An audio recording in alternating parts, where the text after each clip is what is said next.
ஆத்ம நமஸ்தே to all. இந்த video இப்போ உங்கள் கண்ணில் பட்டிருக்கு. 23 தேதியில் இருந்து 31 மார்ச்சுக்குள்ளாடி இந்த வீடியோ உங்கள் கண்ணில் பட்டிருக்கு அப்படின்னா உங்களுடைய காதல் வாழ்க்கையில் இனிமே இதெல்லாம் நடக்க போகுது. உங்கள் காதல் வாழ்க்கையில் இனிமே நடக்க போகிற சில விஷயங்களை ஏஞ்சல்ஸ் வழி நம்ம பார்க்க போகிறோம். இந்த கார்டு எனர்ஜி கூட கனெக்ட் ஆகிறதுக்காக உங்கள் பர்சனை மனசில் நினச்சிட்டு கமெண்டில் 1111 டைப் பண்ணுங்கள். இந்த கார்டு எனர்ஜி கூட கனெக்ட் ஆயிடுவீங்க. நம்ம சேனலுக்கு நீங்கள் இதான் ஃபஸ்ட் டைம் வரீங்கன்னா மறக்காமல் சப்ஸ்கிரைப் பண்ணிக்கோங்க. பக்கத்தில் இருக்கக்கூடிய பெல் பட்டனையும் கிளிக் பண்ணிக்கோங்க. அப்போ தான் நான் போடக்கூடிய வீடியோஸ் எல்லாமே உடனுக்குடன் உங்களுக்கு நோட்டிஃபிகேஷனில் வந்துக்கிட்டே இருக்கும்.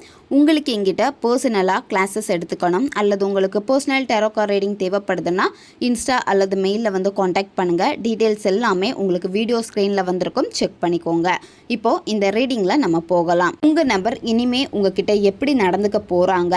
இப்போ நீங்கள் நோ காண்டாக்ட் சுச்சுவேஷனில் இருக்கீங்க, உங்கள் நபர்கிட்ட ஏதாவது மாறுதல்கள் வந்து தெரியுதா? திரும்ப பேசுவாங்களா? அதை பற்றியெல்லாம் டீட்டெயில்டாக பார்க்க போகிறோம். உங்களுக்கு இந்த ரிலேஷன்ஷிப்பில் வந்து எதிர்பார்ப்புகள் அதிகமாக இருக்குது. அதாவது உங்கள் பார்ட்னர் வந்து இப்படி தான் இருக்கணும், இப்படி தான் எங்கிட்ட பேசணும், இப்படி தான் நடந்துக்கணும் அப்படிங்கிற எதிர்பார்ப்புகள், அதாவது எக்ஸ்பெக்டேஷன் உங்களுக்கு ரொம்ப ரொம்ப அதிகமாக இருக்குது. ஆனால் அந்த எக்ஸ்பெக்டேஷனுக்கு ஏற்ற மாதிரி உங்கள் நபர் இருக்கிறாங்களா அப்படின்னு பார்க்குறப்ப நிச்சயமாக வந்து கிடையாது. நீங்கள் வந்து ஒரு கற்பனை பண்ணி வச்சுருப்பீங்க, என் நபர் வந்து இந்த மாதிரியெல்லாம் எங்கிட்ட ரொம்ப அன்பாக இருக்கணும், எங்கிட்ட மட்டும் நல்லா பேசணும், அவங்க இந்த மாதிரி லுக்கில் இருக்கணும், அவங்களுடைய வாய்ஸ் வந்து இந்த மாதிரி இருக்கணும் அப்படின்னு சில கற்பனைகள் வந்து உங்களுக்குள்ளாடியே நீங்கள் வச்சுருக்கீங்க. சரியா? அப்போது அதே மாதிரி உங்கள் நபர் இருப்பாங்களான்னு பார்க்குறப்ப பழக்க வழக்கங்கள் கூட வந்து நீங்கள் எக்ஸ்பெக்டேஷனில் வச்சுருக்கீங்க. ஆனால் அந்த மாதிரி கிடையாது. சரியா? அப்படியே வந்து வித்தியாசமாக உங்கள் நபர் வந்து இருக்கிறாங்க. உங்கள் பர்சனை இன்னும் உங்களால் அட்ராக்ட் பண்ண முடியலை.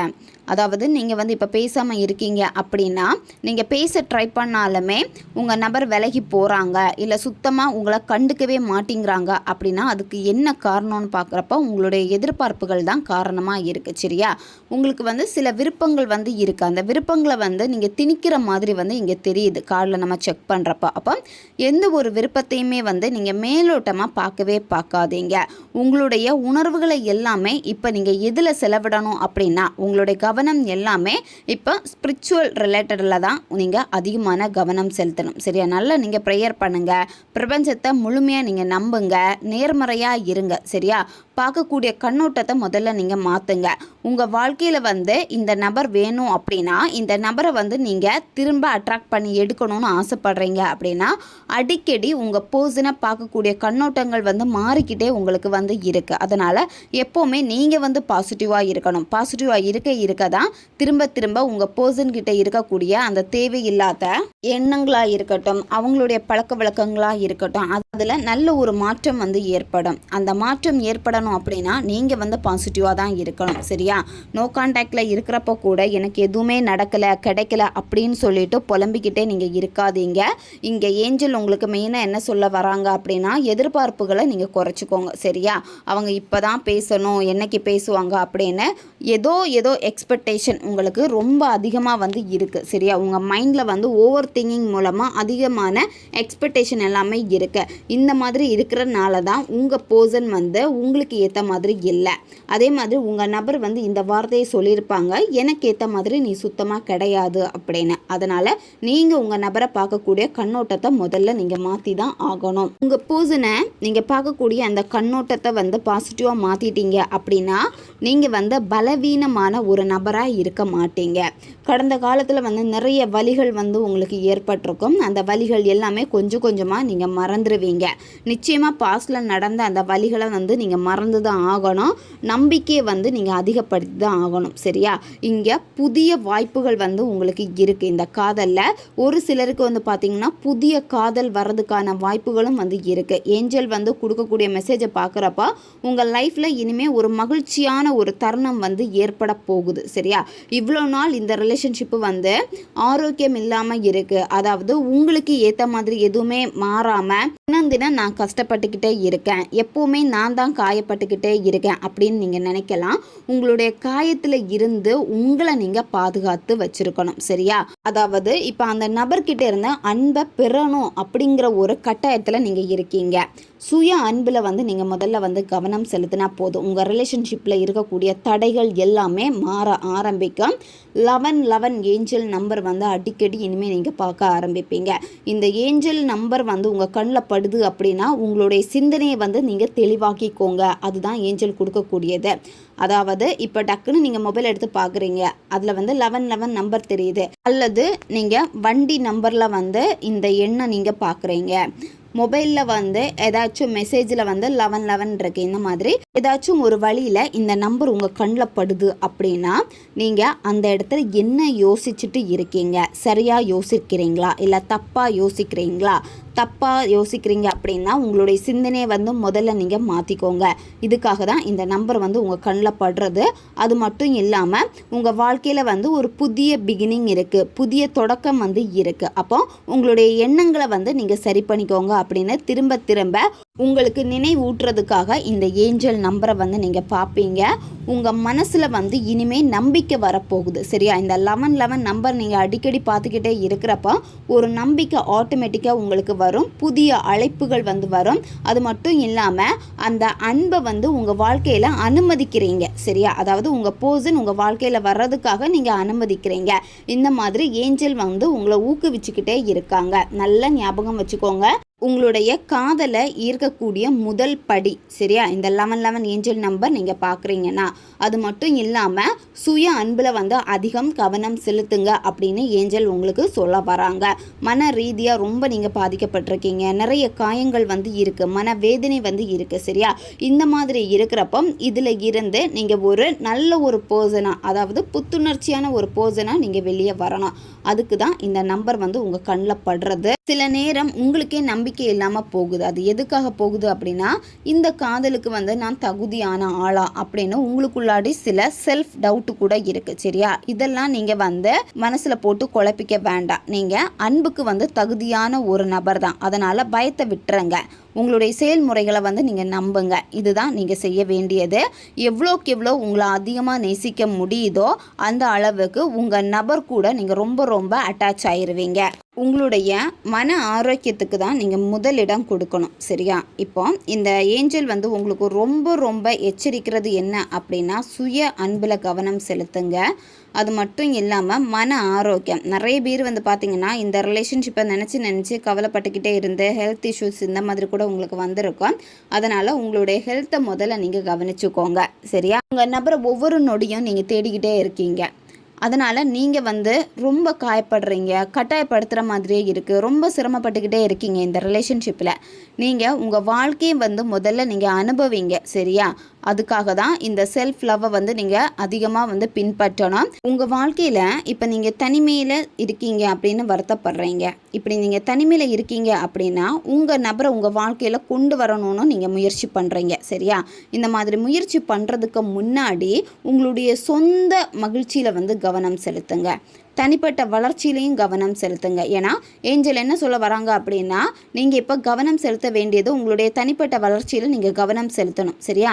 அந்த நேரத்தை முதல்ல உங்களுக்காக நீங்கள் கொடுங்க. உங்களுக்காக நீங்கள் கொடுக்குறப்போ ஆட்டோமேட்டிக்காக அந்த பர்சனை வந்து நீங்கள் அட்ராக்ட் பண்ணிடுவீங்க. அவங்களே உங்கள் லைஃப்பில் வந்து வருவாங்க. நீங்களாக போக வேண்டிய அவசியம் வந்து கிடையாது. நீங்கள் பிரபஞ்சத்துடைய பிள்ளைகள். நீங்கள் ஏதாவது ஒரு விஷயத்த நினைக்கிறப்போ அதுக்கு நான் தகுதி இல்லை அப்படின்னு நீங்கள் நினைக்காதீங்க. சரியா? பிரபஞ்சத்தின் பிள்ளைகளாக நீங்கள் இருக்கிறப்போ ரொம்ப அன்பானவங்க, நீங்கள் ரொம்ப கருணையானவங்க. உங்களுடைய எண்ணங்களை மாற்றுங்க. சரியா? இப்போ நீங்கள் வந்து எதுக்குமே தகுதி இல்லை, எனக்கு எதுவுமே நடக்கலை அப்படிங்கிற எண்ணத்தை விட்டுருங்க. கடந்த காலத்தில் இருக்கக்கூடிய மன வேதனைகளை இப்போவும் சுமந்துக்கிட்டே இருக்கிறனால தான் உங்களுடைய எதிர்காலத்தை உங்களால் வந்து சரியாக தீர்மானிக்க முடியாமல் வந்து இருக்குது. சரியா? தேவையில்லாத எண்ணங்களை நீங்கள் கைவிட்டு தான் ஆகணும். எப்போவுமே இந்த அஃபர்மேஷனை நீங்கள் சொல்லுங்கள். நான் தகுதியான அன்புக்குரியவள் அல்லது தகுதியான அன்புக்குரியவன். உங்களுக்கு ஏற்ற மாதிரி நீங்கள் இதை எழுதி வச்சுக்கோங்க. நான் பிறரால் அதிகமாக நேசிக்கப்படுகிறேன். நான் எப்போதும் எல்லாரிடமும் அன்போடு பழகுகிறேன். அன்பை மட்டுமே நான் மற்றவர்களிடம் கொடுத்து கொண்டே இருக்கின்றேன். இந்த அஃபர்மேஷனை நீங்கள் சொல்ல என்ன ஆகும் அப்படின்னா உங்களை நீங்கள் அதிகமாக விரும்ப ஆரம்பிப்பீங்க. மற்றவங்க உங்களை வெறுக்கிறாங்க அப்படின்னா அவங்க உங்களை நேசிக்க ஆரம்பிப்பாங்க. இந்த மாதிரியான சில மாற்றங்கள் வந்து கொஞ்சம் கொஞ்சமாக உங்களுடைய உறவுகள்லையும் ஏற்பட ஆரம்பிக்கும். ஏன்னா நீங்கள் வந்து ஒரு ஈர்க்கக்கூடிய ஒரு நபராக மாறிடுவீங்க. எப்பெல்லாம் மன சோர்வாக இருக்கோ, எப்பெல்லாம் ரொம்ப வெறுத்து போயிருக்கீங்களோ அப்போல்லாம் இந்த அஃபர்மேஷனை திரும்ப திரும்ப நீங்கள் சொல்லுங்கள். இது உங்களுக்கு ஒரு ஆறுதலை கொடுக்கும். அது மட்டும் இல்லாமல் உங்கள் மனசில் வந்து ஈஸியாக பதிஞ்சிரும். இந்த வீடியோ உங்கள் கண்ணில் பட்ட அடுத்த 7 நாட்களுக்குள் உங்கள் வாழ்க்கையில் நீங்கள் எந்த ஒரு ரிலேஷன்ஷிப்புக்காக ரொம்ப நாள் வெயிட் பண்ணிங்களோ அந்த ரிலேஷன்ஷிப்பு திரும்ப உங்கள் லைஃப்பில் வந்து வரும். சரியா? ஏன்னா இந்த ரிலேஷன்ஷிப்பு வந்து நம்ம பார்க்குறப்ப நீங்கள் நேர்மறையான எண்ணத்தோடு தான் நீங்கள் அவங்கள வந்து ஈர்த்தெடுக்க போகிறீங்க. அதனால் கடந்த கால சுமைகளை நீங்கள் விட்டுத்தான் ஆகணும். கடந்த கால சுமைகளை வந்து விடுபட்டு நீங்கள் எதிர்காலத்தை நோக்கி பயணம் பண்ணுறதுக்கு ரெடியாக இருக்கிறப்ப 7 நாளில் உங்களுக்கு ஒரு மிராக்கிள் வந்து நடக்க போகுது. அந்த குறிப்பிட்ட பர்சன் சரியா நிறைய தடைகளை தாண்டி உங்ககிட்ட வந்து பேசுவாங்க. உங்களுடைய மனசில் சில எண்ணங்கள் வந்து ஏற்படுதில்ல, அதுதான் உங்கள் காதலுக்கு வந்து திருப்தி இல்லாமல் போகுது, ஒரு பாதிப்பை வந்து ஏற்படுத்திக்கிட்டே இருக்கு. ஃபர்ஸ்டில் சொன்ன மாதிரி தான் உங்களுடைய கவலைக்கு காரணம் தேவையில்லாத உங்களுடைய எண்ணங்கள் தான். சரியா? தேவையில்லாத எண்ணங்கள்னால ஒரு நம்பிக்கை உருவாகி வச்சிருக்கிறனால தான் வந்து பார்த்திங்கன்னா இவ்வளோ பிரச்சனைகள் தொடர்ந்து உங்களுடைய ரிலேஷன்ஷிப்பில் வந்துக்கிட்டே இருக்குது. கோபம் வருது, சில நேரம் வந்து பயங்கள் வருது, இதெல்லாமே வந்துக்கிட்டே இருக்குது அப்படின்னா முதல்ல உங்களுடைய எண்ணங்களை வந்து நீங்கள் சரி பண்ணி தான் ஆகணும். எண்ணங்களை சரி பண்ண தான் உங்களுடைய உறவில் இருக்கக்கூடிய விரிசல்கள் எல்லாமே வந்து சரியாகும். நீங்கள் வந்து திறந்த மனதோடு இருப்பீங்க. அதாவது உங்களுடைய ஹார்ட் சக்ரா வந்து பிளாக்கேஜில் இருந்து ரிமூவ் ஆகும்.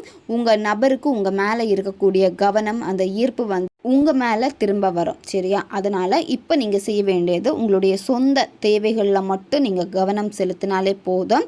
அப்படி நீங்கள் கவனம் செலுத்துகிறப்போ உங்களுடைய ஹார்ட் சக்ரா வந்து பிளாக்கேஜில் இருந்தால் ஆட்டோமேட்டிக்காக ரிமூவ் ஆகும். அப்போ இந்த ரிலேஷன்ஷிப்பை வந்து ஈர்க்கிறதுக்கான ஈஸியான வே வந்து உங்களுக்கு கிடச்சிரும். உங்களுடைய பர்சனை வந்து உங்களுடைய ஃபீலிங்ஸை வந்து மதிப்பாங்க. இவ்வளோ நாள் உங்களுடைய ஃபீலிங்ஸை வந்து மதிக்காமல் இருக்காங்க அப்படின்னா இனிமேல் ரொம்ப நேர்மையாக உங்ககிட்ட நடந்துக்க போகிறாங்க.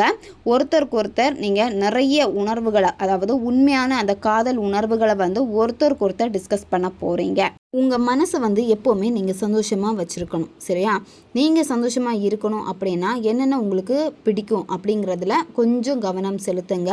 அது ரிலேட்டடாக கொஞ்சம் ஈடுபாடு காட்டுங்க. இந்த மாதிரி நீங்கள் செய்கிறப்ப என்ன ஆகும் அப்படின்னா உங்களுக்குள்ளாடி இருக்கக்கூடிய அந்த தொலைஞ்ச சந்தோஷம் திரும்ப வரும், தெளிவு கிடைக்கும். உங்கள் பர்சன் உங்கள் லைஃப்பில் வந்துட்டு தான் இருக்காங்க. நீங்கள் நல்லா ப்ரேயர் பண்ணுங்கள், அஃபர்மேஷன்ஸ் அதிகமாக கேளுங்க, விசுவலைசேஷன் அதிகமாக பண்ணுங்கள்.